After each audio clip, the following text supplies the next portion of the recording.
Alors, nous avons chanté et Rémi nous a dit que Dieu était lumière, que Jésus était la lumière. Et il est la lumière. Mais cette lumière, comment est-elle venue au monde? Vous le savez, les enfants? Vous ne savez pas? Alors, avant qu'on lise un passage, je vais vous raconter l'histoire d'un jeune réfugié. Est-ce que quelqu'un sait ce que ça veut dire réfugié, les enfants? C'est quelqu'un qui, par exemple, qui vit dans la rue, il va se faire inviter chez quelqu'un, donc c'est un réfugié. Non, c'est pas trop ça. Mais ça rapproche un peu. Quelqu'un d'autre sait ce que c'est un réfugié? Lemuel. C'est un réfugié, c'est quand quelqu'un est tout seul et il trouve une maison ou un abri et il va se mettre dedans. Ça peut aussi englober. Kimia. Mais pourquoi tu as levé la main, ma chère? Quelqu'un d'autre? C'est quelqu'un qui fuit la misère. C'est quelqu'un qui fuit la misère ou quelqu'un qui fuit la persécution dans son pays d'origine, dans ce pays où il est né. Alors, vous savez que notre Seigneur, Jésus, dès sa naissance, était un réfugié. Alors, je vais vous raconter l'histoire d'un jeune réfugié. Il avait moins de 2 ans, 7 enfants d'un village de Judée. Ses parents pauvres et en situation délicate avaient dû quitter leur ville d'origine sur un ordre des Romains pour aller se faire recenser. Est-ce que vous savez ce que ça veut dire recenser? Alors, recenser, par exemple, quand Rebecca est venue au monde, maman et papa étaient obligés d'aller à la préfecture pour déclarer que Rebecca est venue au monde. C'est comme ça qu'après, on sait combien est-ce que nous sommes dans le pays. C'est pour te faire enregistrer. C'est ça, un recensement. Je continue. Mais les choses s'aggravaient car le roi Hérode, connu pour sa cruauté, veut faire exécuter tous les petits garçons des environs. Ce jeune enfant, nous l'avons tous reconnu, c'est qui? Jésus? Oui, c'est Jésus. C'est lui qui avait été annoncé à Joseph et à Marie comme devant être le Messie promis. Hérode voulait l'éliminer parce qu'il craignait de perdre sa place. Ainsi, dès son plus jeune âge, Jésus a été la cible d'une haine. Mais Joseph, averti par un ange, lui dit de fuir en Égypte, de prendre le petit et sa maman et de fuir en Égypte. Alors Jésus connaît alors le sort d'un exilé. Vous savez, les enfants, quand vous venez au monde, nous, en tant que parents, nous sommes heureux. Vous venez au monde dans un pays où on vous accueille avec tout l'amour du monde et qu'on espère pour vous et personne ne veut vous faire de mal. Mais Jésus n'avait même pas encore prononcé une seule parole que le roi Hérode voulait déjà lui faire du mal. Vous avez compris pourquoi il voulait lui faire du mal? Pourquoi? Kimia? Parce qu'il avait peur de se faire remplacer. Oui, mais se faire remplacer en tant que roi, alors que Jésus n'était pas venu pour prendre la place d'Hérode, mais était venu pour sauver La terre? toute la terre, toute l'humanité. Alors, à l'approche des fêtes de fin d'année, à la maison, nous sommes tous bombardés par des publicités. Ah oui, tu sais de quoi tu parles, hein? Ah oui. Alors, plein d'offres commerciales qui arrivent de partout. Pourquoi? Parce que Noël se doit d'être grand. Noël se doit d'être majestueux. Et Noël doit être célébré comme il se doit. Et bien sûr, les cadeaux font partie. Alors moi, lorsque j'étais enfant, j'attendais la période de Noël avec impatience. Je préparais ma liste, mais de façon très sérieuse, hein, mais vraiment très très sérieux, avec une grande attention. Comme je suppose que vous faites tous. Vous avez tous préparé une liste de cadeaux. Hein? Alors, qu'est-ce que vous faites quand vous recevez le cadeau et ce n'est pas le cadeau que vous voulez? Qu'est-ce que vous dites à vos parents? C'est pas du tout le cadeau que je veux. Ah, ça, je le sais.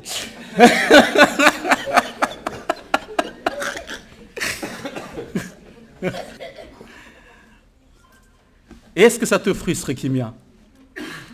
D'accord. Bon. Maman, tu as entendu, hein? Ça frustre Kimia. Hein? Eh bien, moi, quand j'étais petit, quand je demandais un cadeau à mon papa et à ma maman, eh ben, j'étais un peu comme toi, Kimia. J'étais frustré parce que des fois, ben, je ne recevais pas ce que j'avais demandé. Et papa et maman me disaient quoi? Ben, aujourd'hui, je vais te le dire. Me disait, Trésor, on va ouvrir la Bible et je vais t'expliquer une chose. Et c'est ce qu'on va faire. On va prendre Luc 2. Qui c'est qui veut lire, les enfants? Allez, Jeff. Luc 2 à partir du verset 9 jusqu'au verset 14.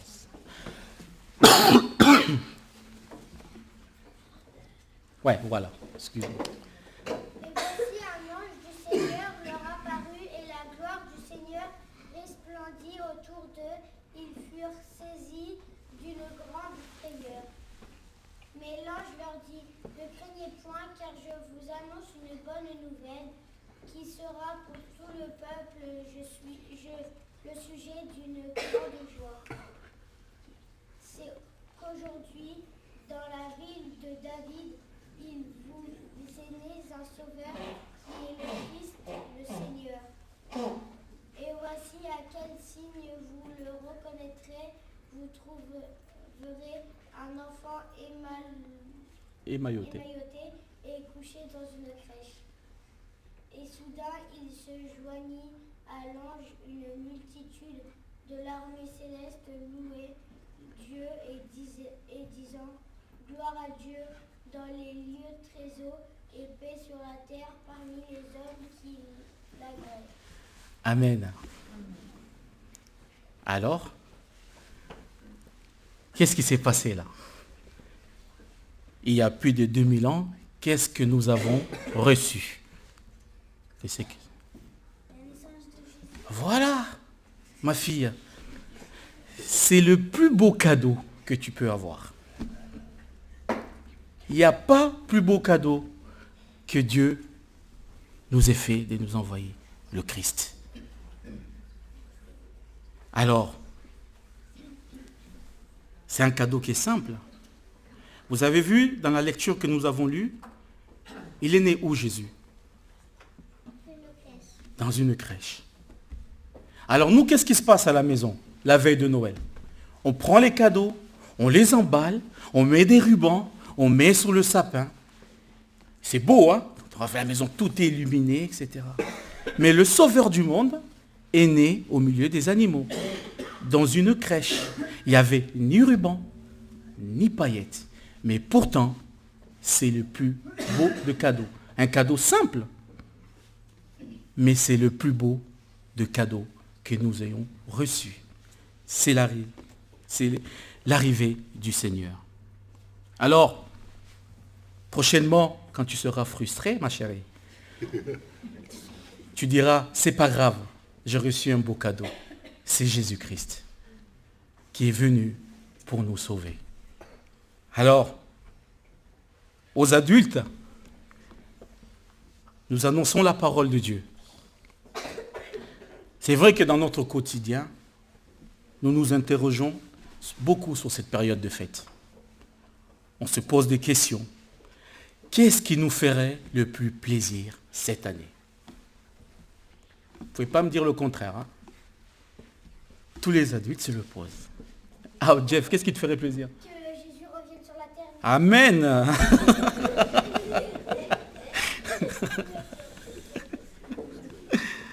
Voilà, c'est très bien. Ah oui, là, tu m'as scotché, c'est très bien. Eh bien, les adultes, il y a du boulot. Hein. Voilà. Donc, oui, nous, en tant qu'adultes, les gens se posent la question. Un Noël de plus, voilà, les fêtes arrivent. Si seulement j'étais plus seul. Si seulement j'étais plus malade. Si seulement mon business fonctionnait mieux. Si seulement ma vie de couple allait mieux. Mais Dieu parle aux hommes d'une manière différente. Et il nous dit, c'est justement parce que vous êtes seul, parce que vous n'êtes pas en bonne santé, parce que vos affaires ne marchent pas, que je viens vous apporter la lumière du monde. Jésus, c'est la lumière qui vient briller dans notre monde qui est rempli de souffrances et de problèmes. Et on l'a dit lors du premier Noël, Jésus, le Fils de Dieu, est né dans une crèche au milieu des animaux. Ce n'était pas une fête au cours à laquelle on échange des cadeaux et on fait un bon repas. Non. Dès sa naissance, il était persécuté et il est né dans une crèche. Et Rémi nous a partagé que Jésus est la lumière du monde. En venant au monde, éclaire tout homme. Alors en ce jour de Noël, rappelez-vous, grands et petits, que tous les rubans et les cadeaux du monde entier ne seraient égalés que ce que lui, il a fait. Il n'a pas. Venir comme un simple homme, porter nos fautes à la croix et mourir sous ce bois infâme. Jésus-Christ est le plus beau de cadeaux et le plus précieux de tous les cadeaux. Il y a un verset dans la Bible qui dit « Auprès de toi est la source de la vie. Par ta lumière, nous voyons la lumière. » Alors, que cette lumière vous éclaire. Que cette lumière luise en vous. Je vous encourage. Que le Seigneur vous bénisse. Alors on va prier avant de lire la Bible. Vous savez, c'est important. C'est important de prier avant d'ouvrir la Bible pour demander à Dieu de nous aider à comprendre les choses, parce qu'il est là pour ça aussi. Alors on va prier.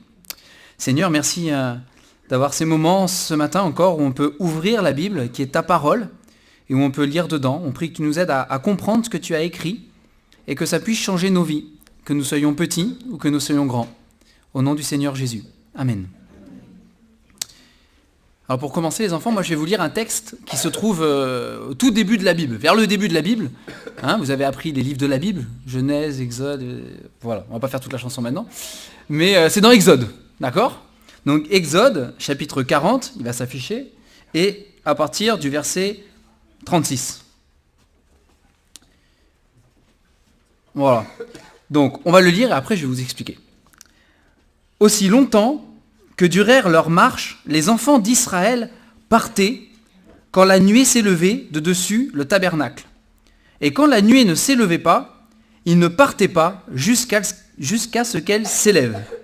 La nuée de l'Éternel était 2 jours sur le tabernacle, et de nuit il y avait un feu aux yeux de toute la maison d'Israël pendant toute leur marche. Alors je vais vous expliquer. Vous savez que le peuple d'Israël, à un moment, ils étaient esclaves en Égypte. Ça, vous avez dû le voir déjà à l'école du dimanche.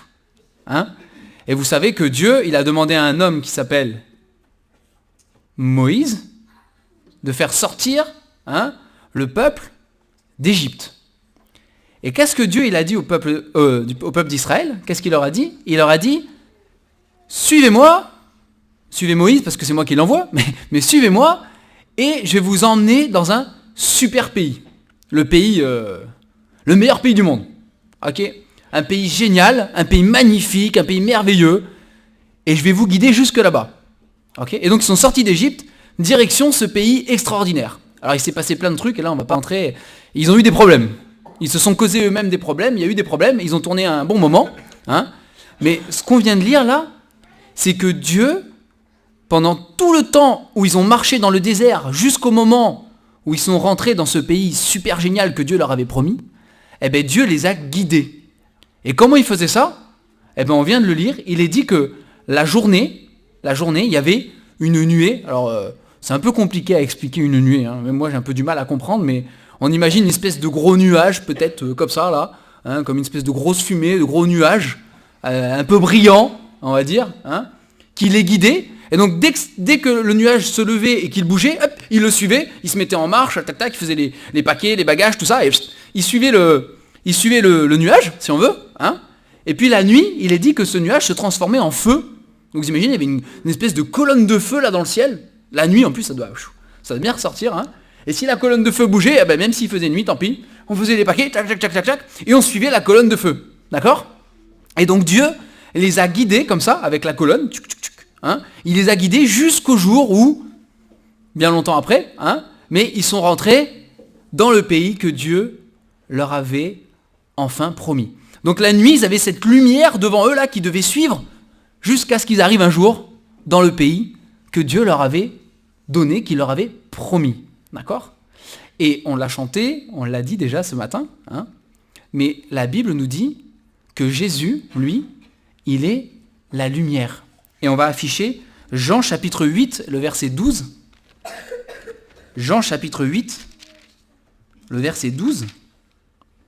Est-ce que Mimosa, s'il te plaît, tu peux lire le verset qui est derrière? Bien fort. Mets-toi debout. Tu le vois là? Vas-y. Parle bien fort. Jésus leur parle de nouveau et dit, je suis la lumière du monde, celui qui me suit ne marchera pas dans les ténèbres, mais il aura la lumière de la vie. Merci.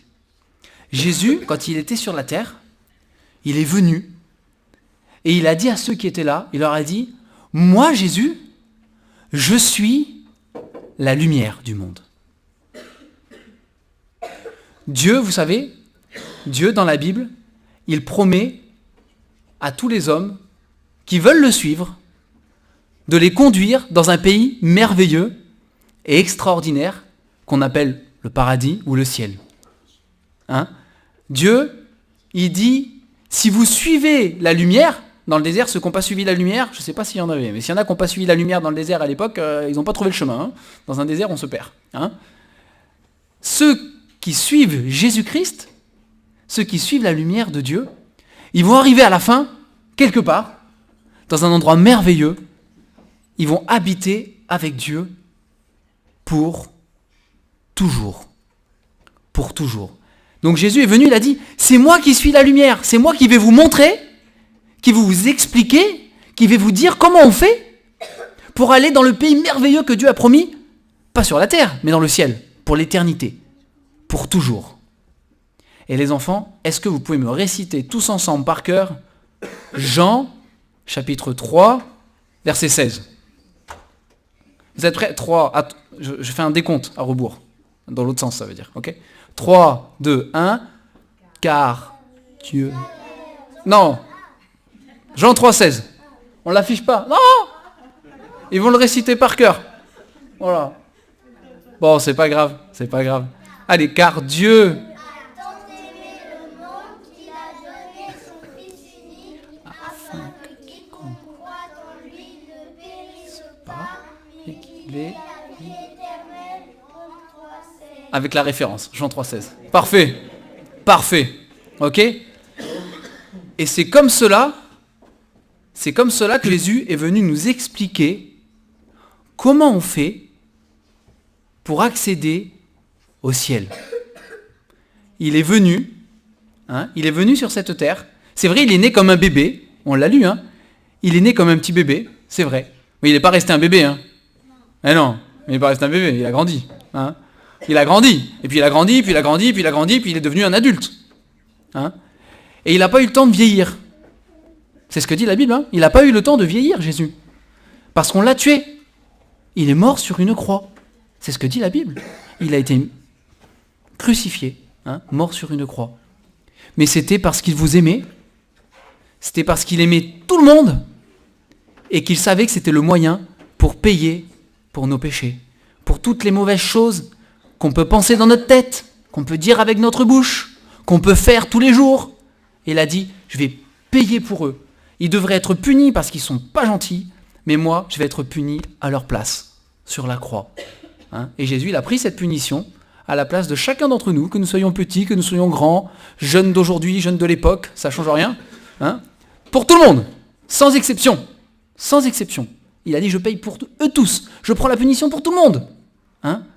Et Jean 3,16, Jésus, il dit, voilà, si toi, tu crois dans ton cœur, si tu crois vraiment que je suis mort à ta place et que j'ai fait ça pour toi, parce que je t'aime, alors je te garantis que je vais t'emmener jusque là-haut, là, et que tu seras avec moi pour toujours. Et c'est pour ça que Jésus il est venu sur la terre, pour nous expliquer comment on fait pour aller au ciel. Il dit, il faut croire que Jésus-Christ, il est le Sauveur, il est celui qui vous donne accès à ce pays merveilleux après notre mort, là-haut, dans le ciel, avec lui. Je vais arrêter là.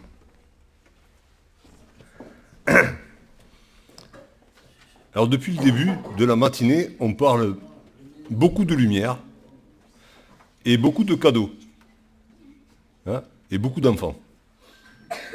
Et je ne pensais pas vous en parler comme ça, mais bon, ça en est venu comme ça. Et les enfants, vous savez que j'aime faire des blagues. Ouais. Je t'en ai fait déjà, toi? Ouais, c'est possible. Moi, j'en fais à tout le monde, alors. Et en parlant de cadeaux, ça m'a fait penser à une blague que j'aime bien faire. C'est que j'offre un grand cadeau comme ça. Un grand cadeau. Ça te ferait plaisir que je t'apporte un cadeau comme ça, Jeff? Grand comme ça. Mais tu sais pas que c'est une blague. Et dans ce grand carton, quand tu ouvres, qu'est-ce que tu trouves? Oui? Non? Ah non, là, ça je l'ai pas, j'ai pas ça en stock. J'ai regardé sur Amazon, il n'y en a pas. Non. Ouais, l'ému. Ah ben non, il y a des trucs dedans. Oui, Kimia. Il peut y avoir des confettis, oui. Et puis quoi? Attends, Manahem. Ça, c'est si toi tu me fais un cadeau à moi. Si toi tu me fais un cadeau à moi, il y aura un concombre dedans. Et ça, c'est la grosse blague. Pour ceux qui ne savent pas, les concombres et moi, on n'est pas très copains. Et après, ça va, on n'est pas fâchés à mort quand même, mais surtout quand ils sont bien présentés. Et offerts avec amour. Mais bon, pensez à autre chose si vous m'offrez quelque chose. Jeff? Plein d'autres jouets. Plein de paquets. Et ouais. Alors plein de paquets, mais emballés dans plein de... Alors un carton dans un carton, avec encore un emballage, avec d'autres petits cartons, et chaque petit carton avec plein d'emballages, et dans chaque petit carton, un autre plus petit carton. Et à la fin, quand tu ouvres le dernier petit carton, oui, il y a une tranche de concombre.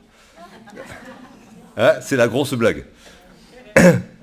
Et la Bible nous dit que oui, Jésus, c'est le plus grand des cadeaux que Dieu ait jamais fait à l'humanité. Un cadeau grand comme ça. Comme ça. XXL.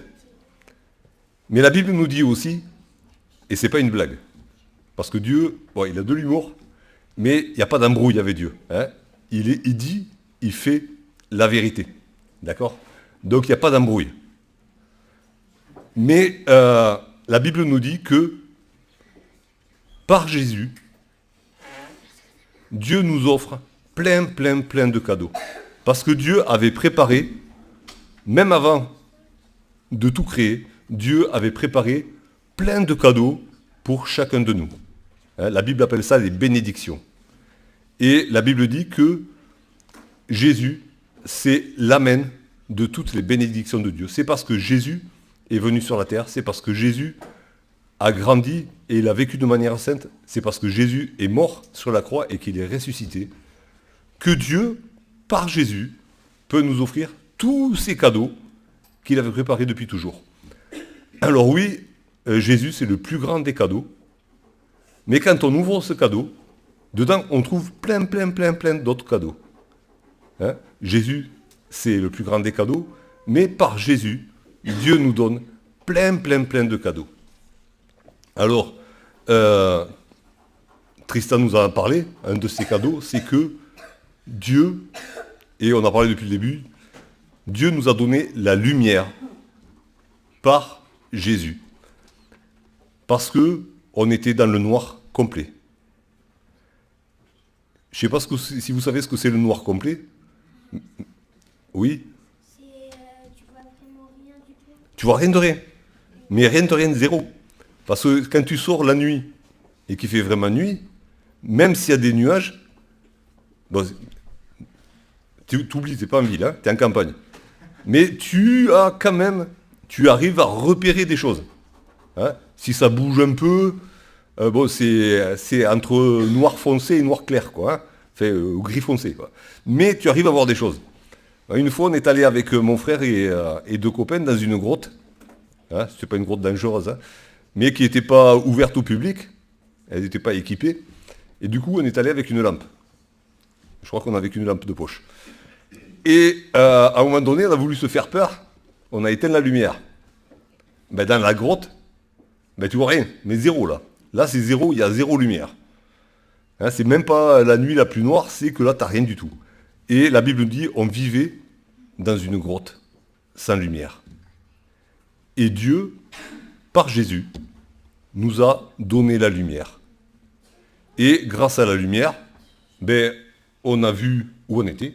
Ah ouais, on est dans une grotte. On a vu ce qu'on était. On a vu qu'on était pécheurs. Mais on a vu aussi l'amour de Dieu. On a vu que Dieu nous a aimés même avant de nous créer. Et par cette même lumière, on a vu comment rencontrer Dieu, comment être pardonné de nos péchés. Et puis, toujours dans le grand paquet cadeau, une fois que Jésus est venu dans notre vie, qu'on a été sauvé, il y a cette colonne de feu dont a parlé Tristan, c'est que, et Jésus le dit d'une autre manière, il dit à ses disciples, « Je serai avec vous tous les jours jusqu'à la fin du monde. » Et du coup, dans ce grand paquet cadeau de Jésus, il y a cette présence de Jésus chaque jour avec chacun de ses enfants. Et il marche devant nous, et il nous montre le chemin, et il éclaire notre chemin, pour pas qu'on se perde en route, et qu'on arrive exactement là où il nous a invités, dans le paradis, dans la maison du Père. Et du coup, dans ce grand paquet, il y a encore un cadeau dont je voulais vous parler. Est-ce que, Sandra, tu peux afficher Éphésiens 5, je crois que c'est à partir du verset 8, quelque chose comme ça. Voilà, est-ce qu'un enfant peut le lire? Alors il y en a deux qui ont levé le doigt, donc ce sera un qui dit un verset et l'autre lit l'autre. Ok? Vous partagez le travail. Équitablement. Vas-y, Lému. Autrefois, vous étiez ténèbres, et maintenant vous êtes lumière. Et dans le Seigneur, marchez comme des enfants de lumière. Car le fruit de la lumière consiste en toutes sortes de bonté, de justice et de vérité. Merci. Alors, oui, c'est des ordres qui sont marqués là. Hein. Marcher, mais avant de donner un ordre, il y a écrit « Autrefois, vous étiez ténèbres, et maintenant vous êtes lumière. » Et du coup, marchez comme des enfants de lumière. Il s'est passé, alors tout à l'heure, je crois que c'est Rémi qui a parlé de miracle. Hein. Le miracle, la naissance de Jésus, c'est un miracle. Ça, c'est jamais arrivé à personne, et ça n'arrivera jamais à personne de naître comme ça. Une femme qui a un enfant sans avoir de relation avec un homme, ça n'existe pas. C'est un miracle. Et il se passe plein de miracles dans ce cadeau, ce grand cadeau qui s'appelle Jésus. Et c'est vraiment un miracle parce que c'est impossible. On peut essayer de le faire, on n'y arrivera pas. Le verset nous dit, autrefois vous étiez ténèbres. Et puis il parle aussi d'enfants de lumière. Vous étiez enfants des ténèbres. Vous étiez nés dans cette grotte et vous étiez tout noir, tout obscur, comme la grotte. Vous étiez enfants de la grotte. Et ce verset nous dit, maintenant, puisque vous avez accepté Jésus dans votre vie, puisque Jésus, d'une certaine manière, comme on l'a chanté tout à l'heure, il est né à nouveau dans notre cœur. Alors, vous êtes devenus enfants de la lumière. Est-ce qu'on peut... Lému, tu connais tes parents, hein? C'est Ruth et Tristan. Ok. Et tu es pour la vie enfant de Ruth et Tristan, ça ne changera pas. Hein? Sauf que là, ouais, il y a un changement. Vous étiez enfant de ténèbres, et maintenant vous êtes enfant de lumière. Oui, Jeff? Ouais, bien sûr. Enfant de la lumière, c'est enfant de Dieu, puisque Dieu est lumière. Hein? On aurait pu lire au début de l'évangile de Jean, à tous ceux qui l'ont reçu, il a donné le pouvoir, la capacité de devenir enfant de Dieu, hein, à ceux qui ont cru dans la lumière. Et donc, ceux qui croient en Jésus changent de famille. Ils changent de parents. C'est quelque chose qu'on ne peut pas faire. Ça n'existe pas sur Terre. Et ils deviennent enfants de lumière. Et du coup, il y a la suite du verset qui dit « marchez comme des enfants de lumière ». Donc ça veut dire, marcher, ça veut dire vivez comme Jésus lui-même a vécu. Est-ce que c'est possible? Comment? C'est impossible. On ne peut pas le faire. Et pourtant, c'est écrit. Vous êtes enfants de lumière et vous allez marcher comme des enfants de lumière. Et ça, c'est encore un miracle. Dans ce grand paquet, cadeau, Jésus, il y a ce miracle qui est pour chacun de nous. Si on accepte que Jésus vienne naître à nouveau dans notre cœur, si on accepte de marcher derrière cette colonne de feu qui nous éclaire, il se passe quelque chose d'extraordinaire, quelque chose d'impossible.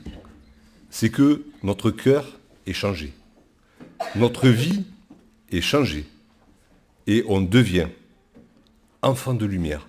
On peut vivre comme Jésus a vécu chaque jour un peu plus davantage. Ça, c'est le miracle que Dieu fait dans chacun de ses enfants et qui peut faire dans chacun de vous aujourd'hui. Devenir comme Jésus, de plus en plus, chaque jour.